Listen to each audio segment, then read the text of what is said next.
So there are a few clear parts to use on here. Now this is the version that I'm doing right here, but you'll see there's some variation. They have this one that doesn't have a top over it, nor does this one, but this one does, and it's got this turret. So there's quite a few choices. Now the way they break it down is the clear part that goes over Timmy is just a single piece, and I want to use that like it is. For the cockpit, and you can see I've already done some work, but I'll explain what I've done. There's the front piece, and then there is a second piece which contains both this piece here, which you would assume would be fixed, and this piece here, which would be the movable part, or maybe the whole thing rotates up.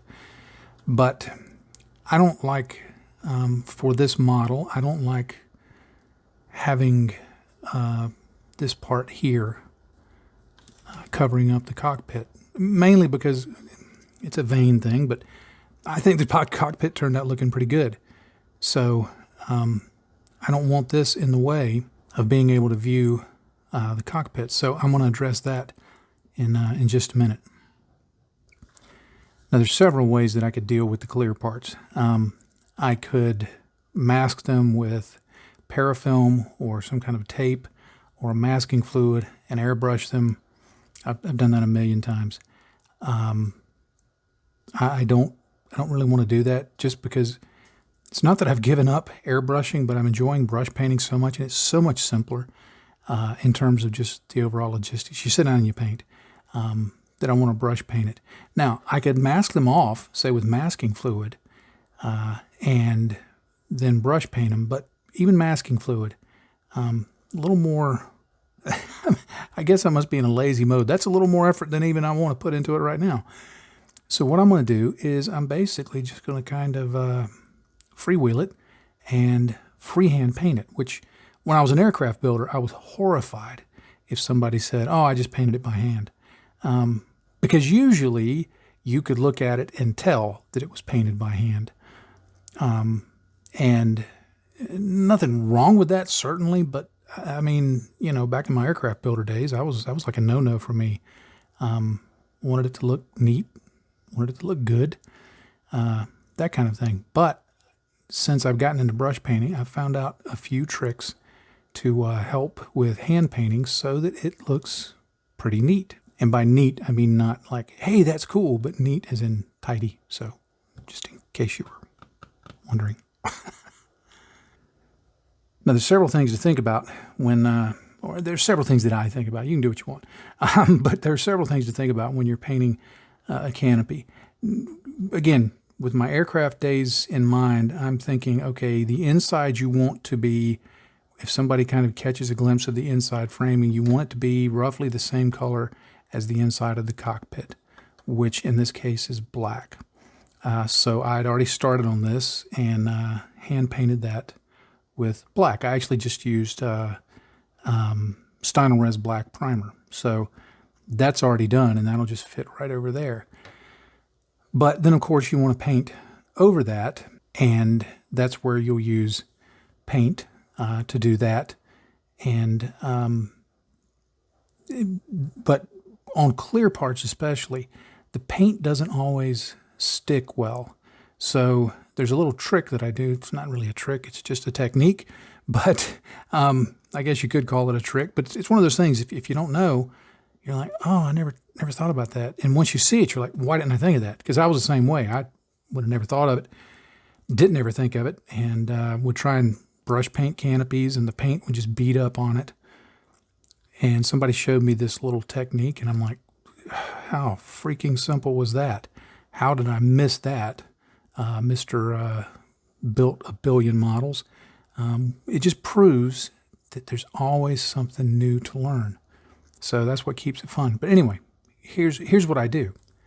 Now, it won't work on every model, but because the raised canopy framework on these Citadel kits is so prominent, a lot of aircraft kits you wouldn't be able to get away with this. But because it's so prominent, what I do is I take this This is a sanding stick that I got at Hobby Lobby. It doesn't seem to have a brand name on it, just patent pending. So, hey, if as long as it's not patented yet, you could rip this off totally. No, I'm not suggesting you do that. But it's a little spring-loaded thing like that, and it comes with these little belts that you put on there, and you can get different grades of it. I have no idea what grade this is. Wait a minute, hold on. This is the grade that came with it. Yeah, that's the one. So anyway, but the point is, it's got a really precise edge right there. And so what I do is I just hold it and I lightly scuff the canopy frame like that. You got to hold it at an angle so that you don't get the clear part, the part that you want to remain clear. Now, if you do, you can get around it. You can polish it out. You can hit it with some future. You can do some other things like that. You can call it battle damage. You can do a whole lot of stuff with it. On this one, because I've already done Timmy's canopy and I forgot to film it. That's why you're seeing this one. Yeah, I was debating whether to use this one or not, and I'm like, well, dang it, I got to use it in the movie, the video. So that's why you're seeing it. Anyway, I just scuff it lightly. It doesn't have to be a heavy sanding. You just want enough scuffing so that the paint has something to grip to. That's all you're doing. The paint, or as I'm going to use, the primer will be the first coat. Now there's some bolt detail on these things. I don't worry too much about it because the bolt detail will actually, the stuff will generally cling to that. So I kind of go around it. If you want to trim it off, go for it. It's not going to hurt anything. So I always say it's your model. You do it exactly like you want. But I just use this and scuff it up. You can see there, it's just lightly sanded. I got a little on there, but I'm not too worried about that. If I want to, I can just paint some future over that, and that will help disguise those scuffs. But this is one of the beautiful. Still can't speak. It's one of the beautiful things of building an orc vehicle. You can always go, yeah, but it's orcs. Oh yeah, that's right. So now that's ready for paint. Now for painting it, I'm using black Stynylrez primer, and I'm using this cheap synthetic liner brush. That'll take a couple of coats. I'm just going to put that on there. The first coat won't go on great, even with the scuffing.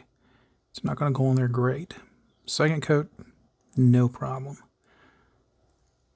Now, if you're wondering why I chose the cheap synthetic brush for this application, my general rule of thumb in my overcomplicated way of handling brushes, which I'll admit is overcomplicated, is that if it's acrylic paint, true water-based acrylic paints that are non-metallic,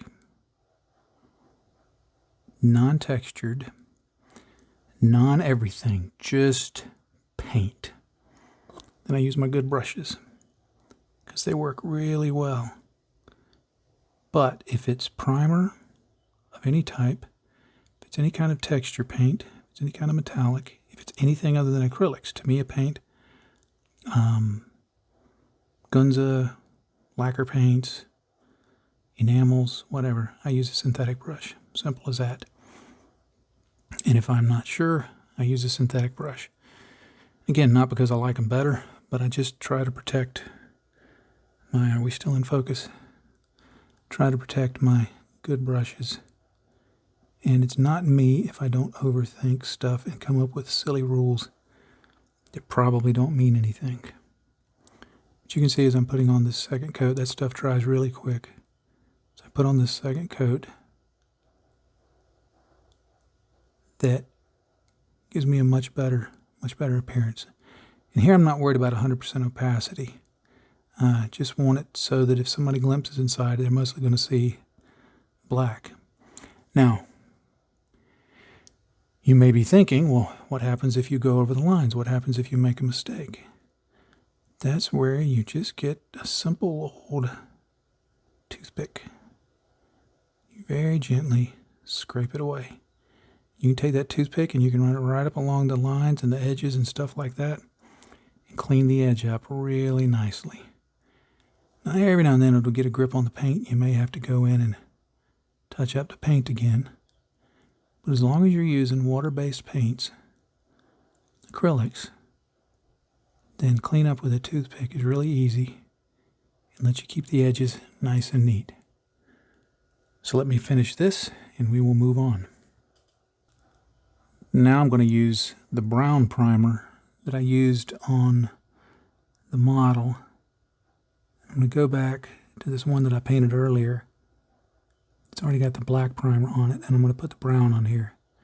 Normally this would not be something I'd do, but because I'm going to be putting yellow over this, if I put the yellow over the black, it may take on a green look. I don't want that. So I'm going to just add the brown in. Now, if I were willing to just accept brown being on the interior framing, that'd be fine to do.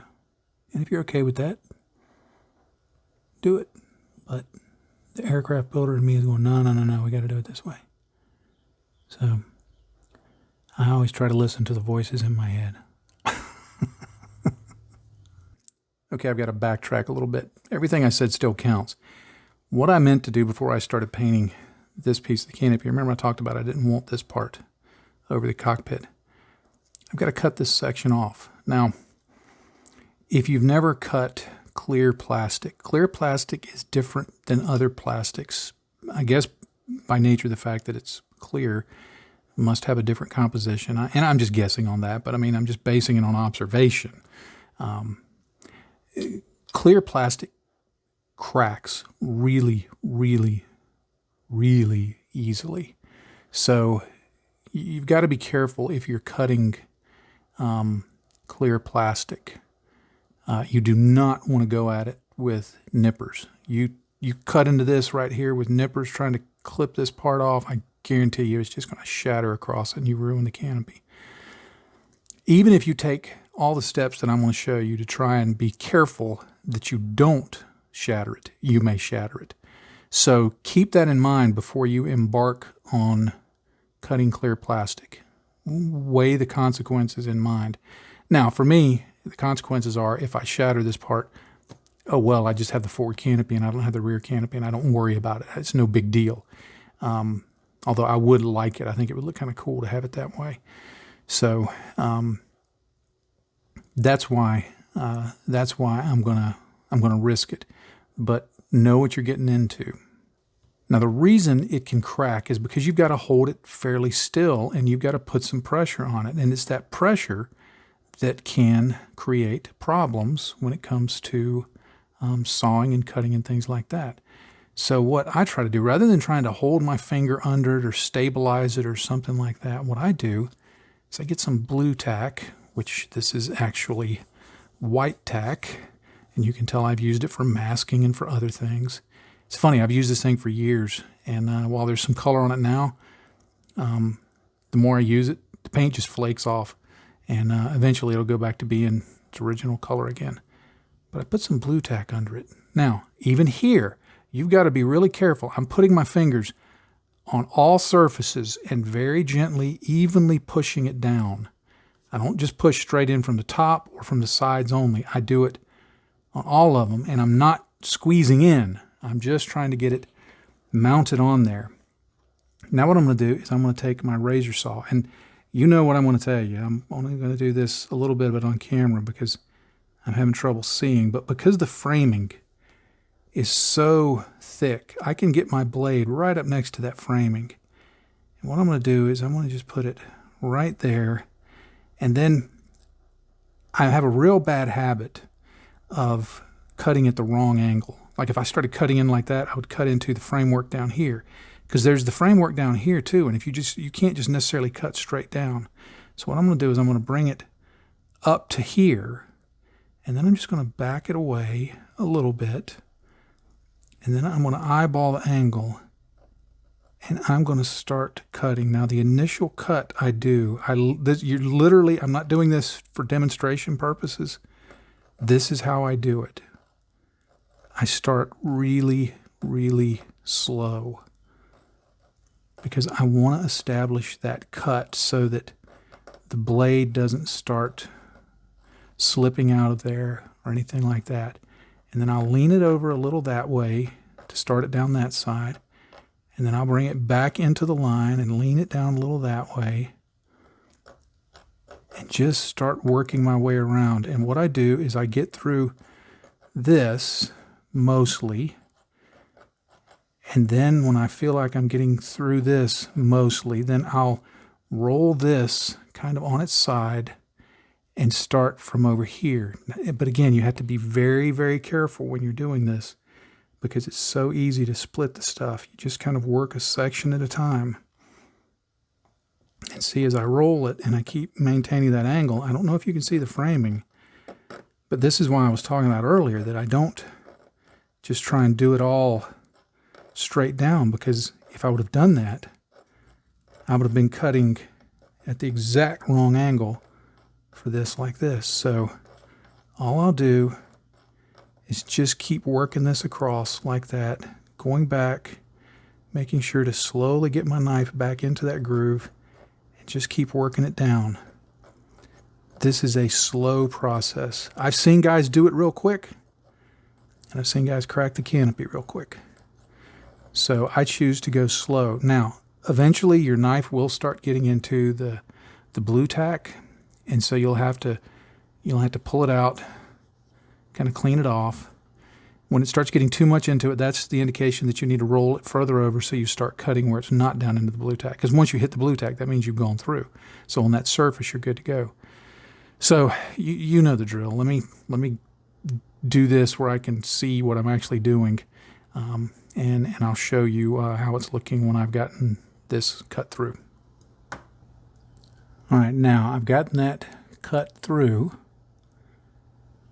and I can very gently pull this away.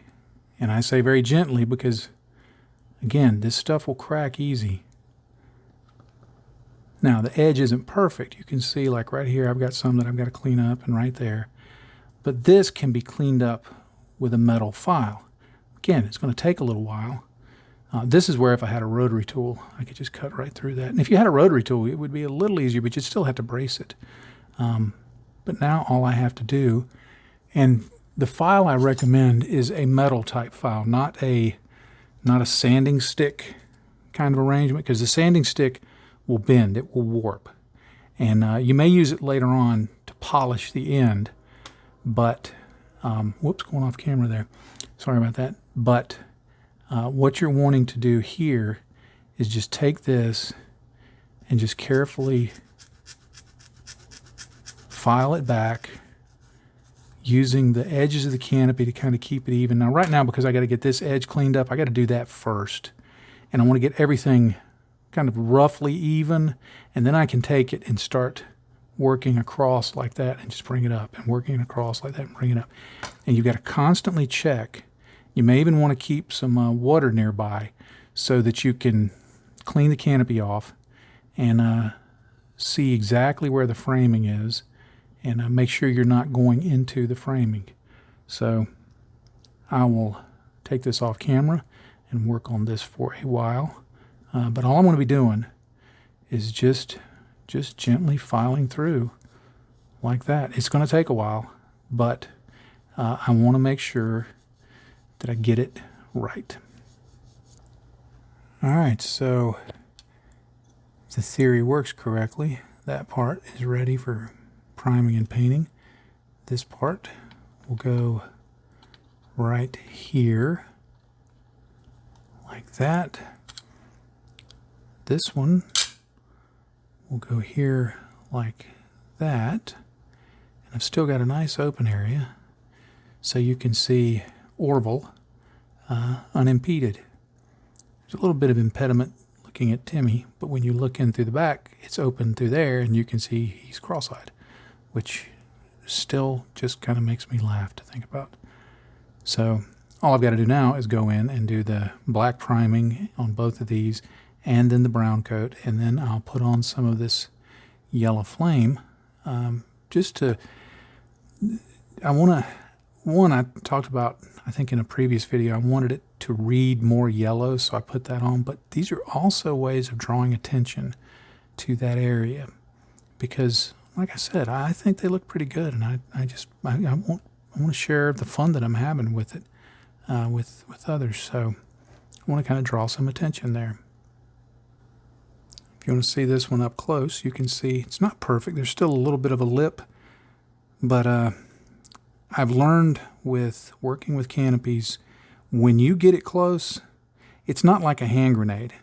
Hand grenade, you got to have it reasonably close, you know, to do anything. This is more like atomic bomb close. That's close enough, you know.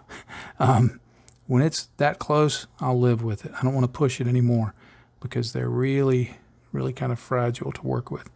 I will say, one of the few benefits of building a lot of special hobby aircraft kits like I did was they tend to give you big, thick, solid pieces of canopy, and if you want the cockpit detail to show, you have to saw them open. So thanks to Special Hobby and their refusal to give two-part canopy pieces, I've had to learn the hard way how to saw canopy pieces open.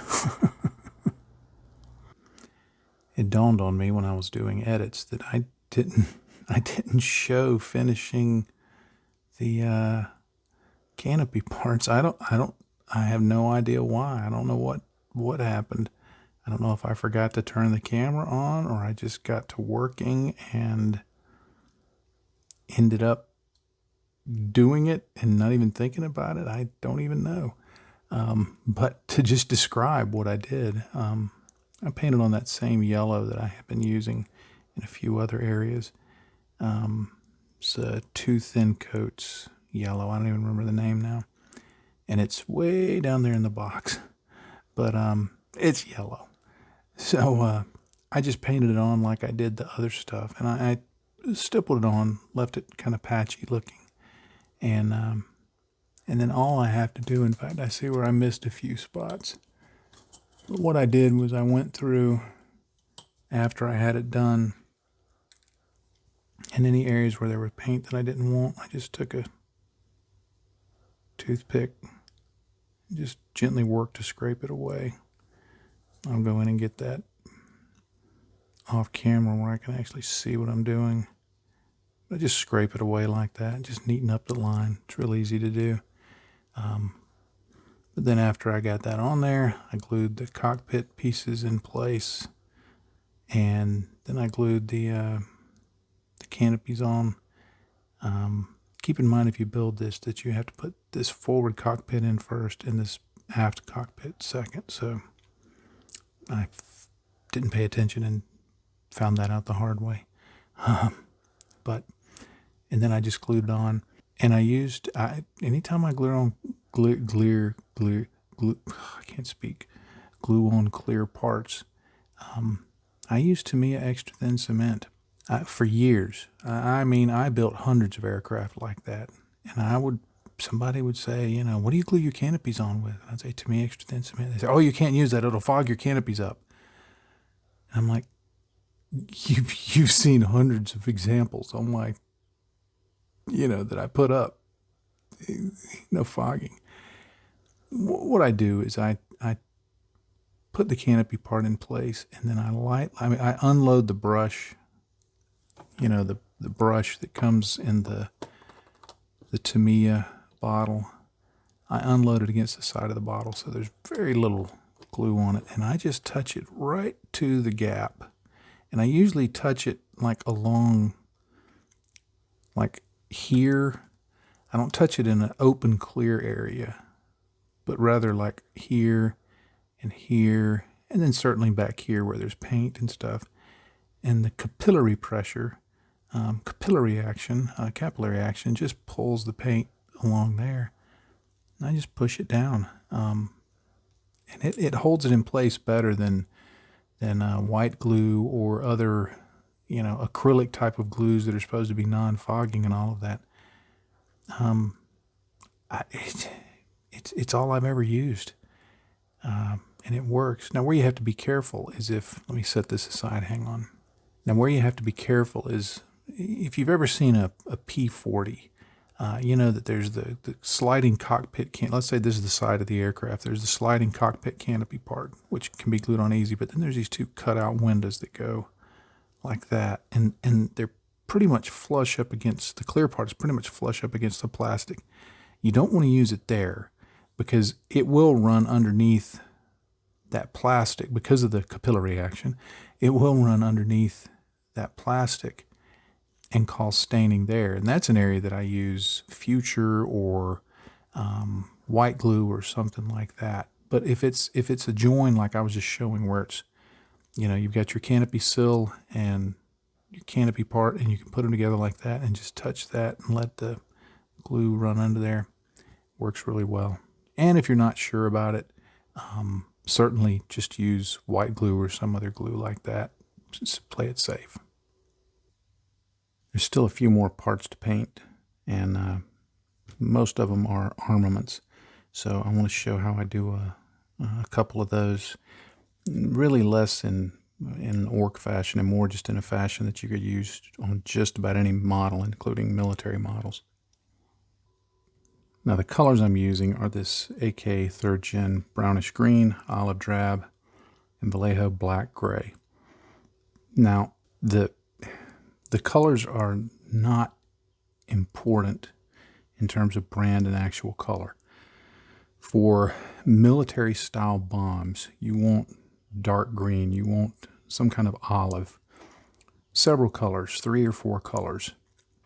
Doesn't really matter as long as they're desaturated. I think it's really important for growth as a modeler to not get hung up on exact color. I mean, I get, because I do it, I mean, I get sometimes you see a color and you want to know, what is that color? I like that color. I'm not discounting that. But especially when it comes to weathering, I think worrying about precise colors is just troublesome in terms of what you're trying to accomplish. I remember one time I was working on a Spitfire Go figure, and I put up some work in progress shots. This was quite a few years ago. And somebody said, "Oh, your colors are just completely wrong for that camouflage." I think I was doing one that was in the Southwest Pacific. Had a particular kind of green that was put on in Australia. Then there was a dark brown, and then there was a blue underneath. And he said, oh, your colors are all wrong." He was very critical of it. And I just did my usual, thanks for your input, and just moved on. I didn't care. When I finished the model and had weathered it and did all the things I was going to do, he said, "Oh, now it looks right. You must have repainted it." And I said, "No, that's the same colors, just weathered." So when you're weathering something, don't get too hung up on the colors. I mean, yeah, if there's, like I said, if there's a color you like, if you know, what color is that? It's Thunderhawk blue. Oh, I like Thunderhawk blue. Okay. World War II Luftwaffe German uniform. That's basically what it is. If you like a color, use a color. I do that, like I said. But don't get too hung up on, is this the precise color? Because when it comes to weathering, there's so much randomization that whatever standard color you have is just going to go completely out the window.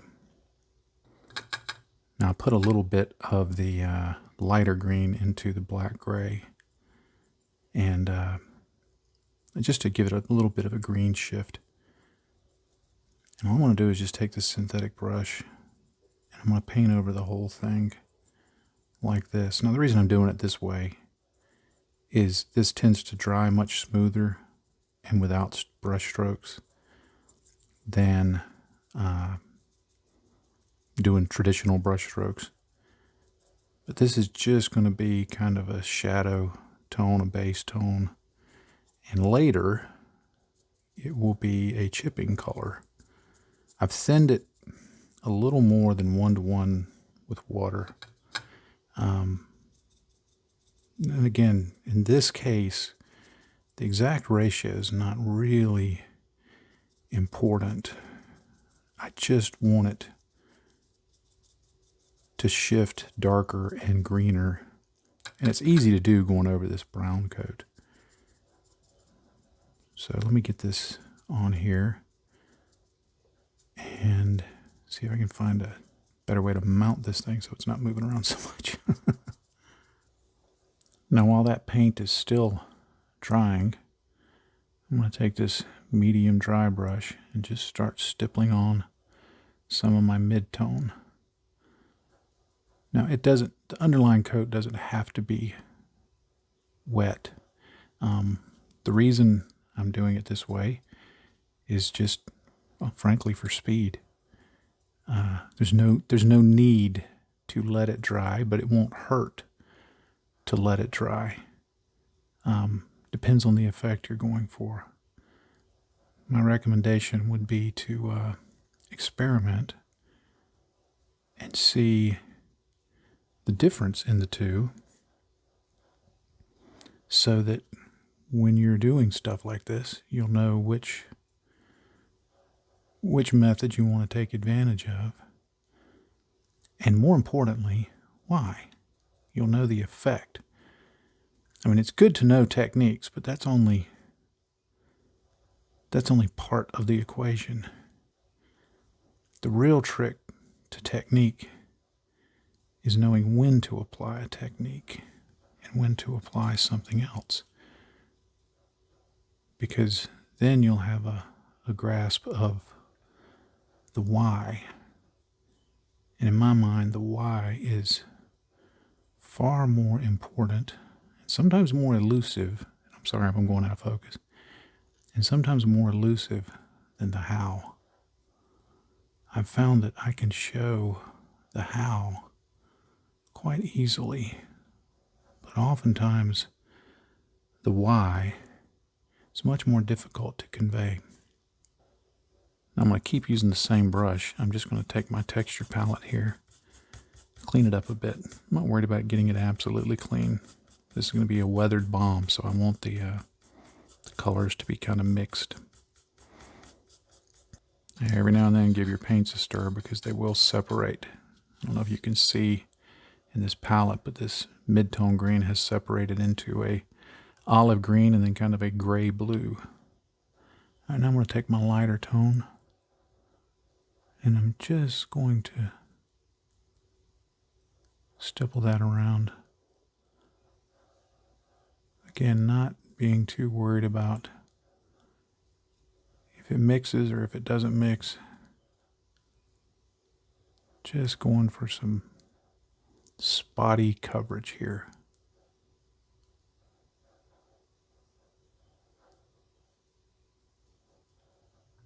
Now I'm going to switch to a sponge and I'm going to put on that lighter green with a sponge. Now I could have done this from the beginning, but I wanted to build up that base coat very quickly because part of my motivation is I have to get this segment done before I go to work today. So I've only got a few minutes, and it would have taken longer to build it up with this sponge method. So essentially what I'm doing is adding chipping.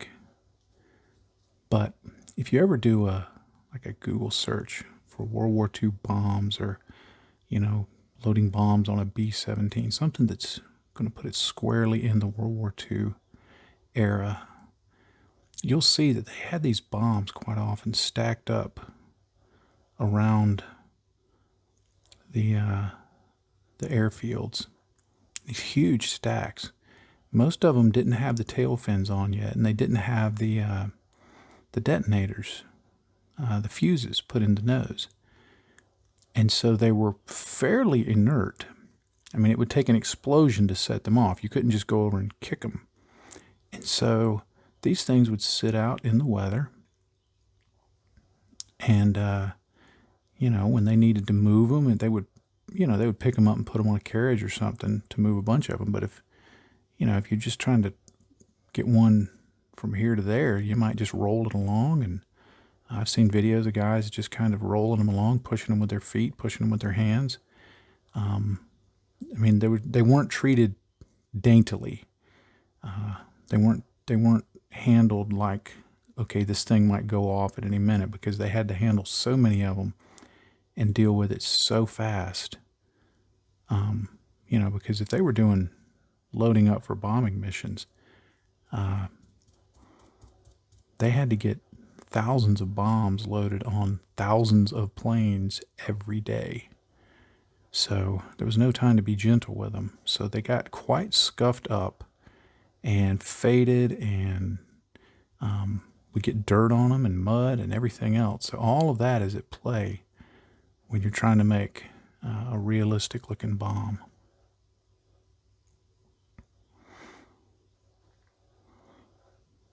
Now, the other thing that's going on in my brain is I'm thinking of contrast, not the paint type, but actual contrast.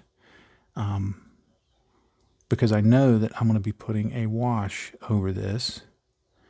And so I'm thinking, well, for the wash to show up, it's got to be light enough that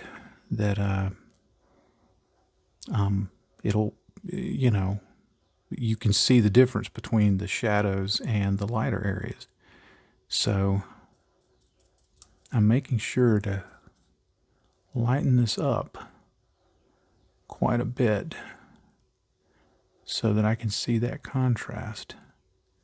But you can see how it's just making a very rough, textured, spotty finish. And you can use more colors than this. Like I said, Google the photos. You'll see. Even modern bombs, while they're maybe cleaner, are still fairly rough looking. I mean, there's no need to keep them clean for their purpose, as long as they're functional. That's what you're worried about.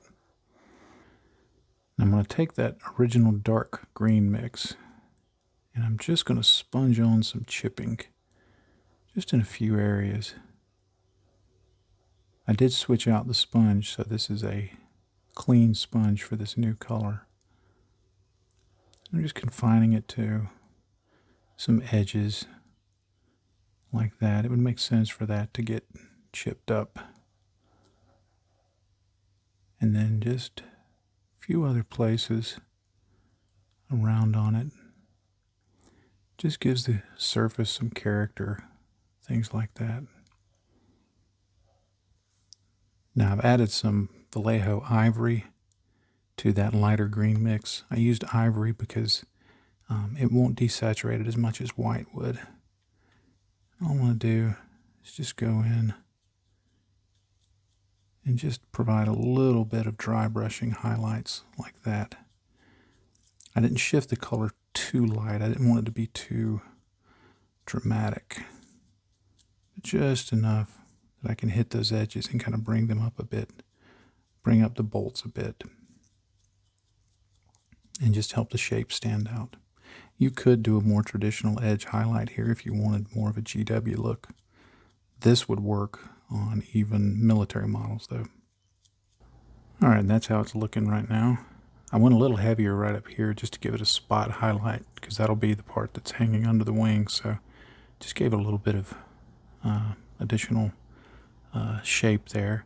Also, when you put paint on like I did, that very rough textured method, when you dry brush over it, it leaves additional texture, so you can really get a good look just with a very, very simple technique, just a few colors. All right, next what I'm going to do is this is a pot I made up of, it's Agrax Earthshade and Lamian Medium mixed together. It's probably about 3 parts Agrax Earthshade, 1 part Lamian Medium. I just added in the extra Lamian Medium to reduce the intensity and increase the flow just a little. I'm going to paint this all over, but because of the Lamian Medium, it's going to flow more evenly across the surface. And of course, for the purposes of this bomb, if it stains it a little bit, that's okay. That's just going to add to the weathering, but it's just going to bring out some shadow and some depth. Now, after I'm done with this, I can go in with additional neat Agrax Earthshade to darken in just these panel lines and things like that if I don't think they're dark enough. I just put this all over. And this is also going to tint the surface, which is something else to consider. It's going to tint the surface. It's going to shift it to more of a, it'll end up being more of an olive kind of color. But that's something you can take advantage of, because if you have several bombs, they're going to weather in different ways. They may have been painted with different batches of paint, been sitting, one may have been sitting outside longer than another one. And so what you can do is paint some with, something like Agrax Earthshade, some kind of brownish tone.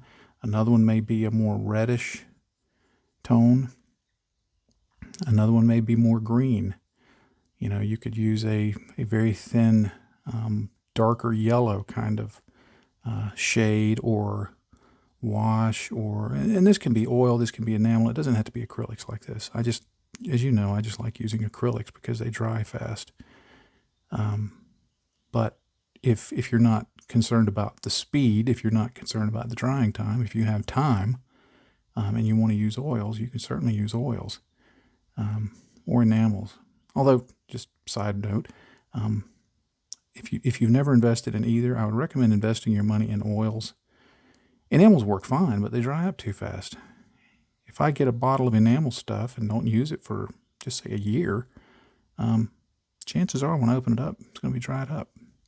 I don't know why that is. Not all of them, but enough that I just quit bothering with enamels. I can use oils now, like this one here. I think I've had this one over 10 years. Still good. So anyway, I'll put this on and let that dry. All right, I hit it with a hairdryer, but it's still drying, but you can see just that. Aside from the obvious 40K elements, the spiky parts on it and the, big orc skull and crossbones there,